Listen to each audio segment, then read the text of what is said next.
आज हम एमए उत्तरार्ध में ब्रिटिश काल में भारतीय हस्तशिल्प उद्योगों के विनाश की चर्चा करेंगे। ब्रिटिश काल में आर्थिक शोषण के दौरान ब्रिटिश सरकार की भेदभावपूर्ण नीति ने भारतीय हस्तशिल्पों को पतन की ओर अग्रसर किया। इसके पतन के प्रमुख कारण थे ब्रिटिश भेदभावपूर्ण टैरिफ नीति, कम कीमत वाली मिशन बनाया जाना, कंपनी द्वारा गुमाश्ताओं के जरिए शिल्पियों पर कठोर नियंत्रण, रेलवे के माध्यम से दूरस्थ क्षेत्रों तक ब्रिटिश वस्तुओं की पहुंच आदि।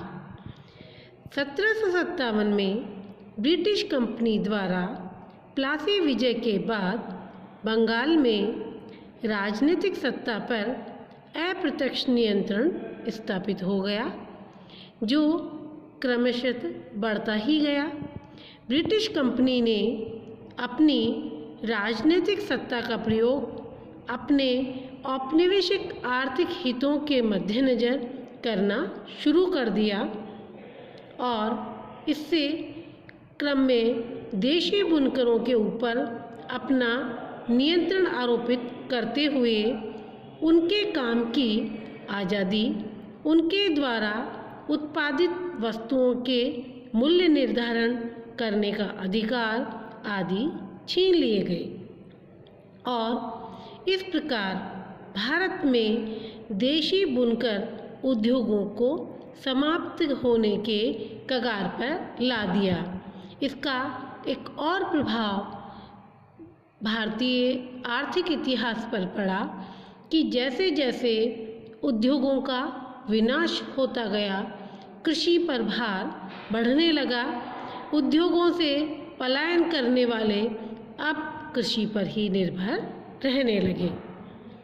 दूसरा, ब्रिटेन में होने वाली औद्योगिक क्रांति ने भारतीय परंपरागत हस्तशिल्प उद्योग को गहरी चोट पहुंचाई, क्योंकि इस क्रांति के बाद ब्रिटिश उद्योगों के लिए भारत से कच्चा माल का निर्यात होने लगा और पुनः ब्रिटेन में निर्मित वस्तुओं के लिए भारत को एक बाजार के रूप में प्रयोग किया जाने लगा, जो कि भारतीय हस्तशिल्प उद्योगों के विनाश के लिए सकारात्मक नहीं था।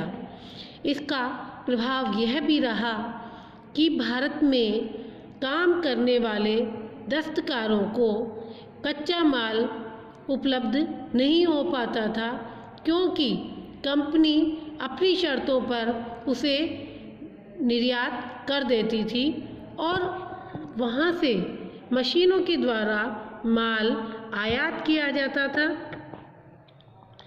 जिससे भारतीय शिल्पकारों की तुलना में वह माल सस्ता होता था और भारतीय जो दस्तकारों के द्वारा बनाया हुआ सामान था वह टिक नहीं पाता था। तीसरा, ब्रिटेन में औद्योगिक क्रांति के क्रम में एक सशक्त मध्यम वर्ग उभर कर आया और उसी मध्यम वर्ग के दबाव में भारत में 1813 के अधिनियम के माध्यम से मुक्त बाजार की नीति एक ऐसे समय पर लागू की गई जब भारतीय परंपरागत हस्तशिल्प उद्योग अपना दम तोड़ रही थी। अर्थात इसमें ब्रिटिश सरकार और ब्रिटिश संसद का भी महत्वपूर्ण योगदान रहा, जिन्होंने नीति बना करके दस्तकारों के हितों पर आघात किया और चरमराती व्यवस्था टूटने पर मजबूर हो गई। चौथा, भारतीय हस्तशिल्प उद्योगों के विनाश में औपनिवेशिक सरकार की प्रशुल्क नीति भी केंद्रीय भूमिका निभा रही थी। जैसे भारत से ब्रिटेन में आयात होने वाले वस्तु पर भारी आयात कर लगाया गया, जबकि ब्रिटेन से भारत में आयात होने वाली वस्तुओं के ऊपर तो कोई कर ही नहीं लगाया जाता था या सांकेतिक कर नाम मात्र का लगाया जाता था। इस प्रकार असंगत प्रशुल्क नीति केवल साम्राज्यवादी सरकार के आर्थिक हितों को ही प्रोत्साहित कर रही थी। आयात निर्यात के संबंध में जो प्रशुल्क नीति निर्धारित की जाती है वह किसी भी देश की रीढ़ होती है, लेकिन भारत में ईस्ट इंडिया कंपनी की सरकार होने के कारण वह नीति भारत के पक्ष में न होकर के अंग्रेज सरकार के पक्ष में थी। इसलिए भारतीयों को इसका नुकसान उठाना पड़ता था।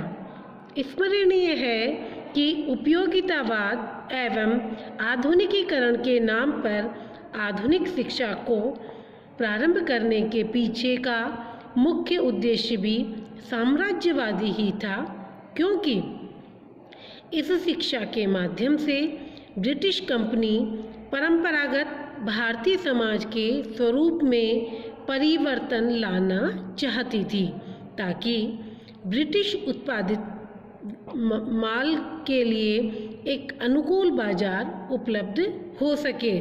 और इसी के चलते रेलवे का विकास हुआ। रेलवे का विकास आधुनिक संचार साधनों के रूप में एक सकारात्मक कदम था, लेकिन रेलवे के द्वारा संचार के क्षेत्र में उत्पन्न गतिशीलता ने भारतीय उद्योगों की प्रक्रिया को त्वरित तेज कर दिया। दूसरा, देशी राज्यों की समाप्ति।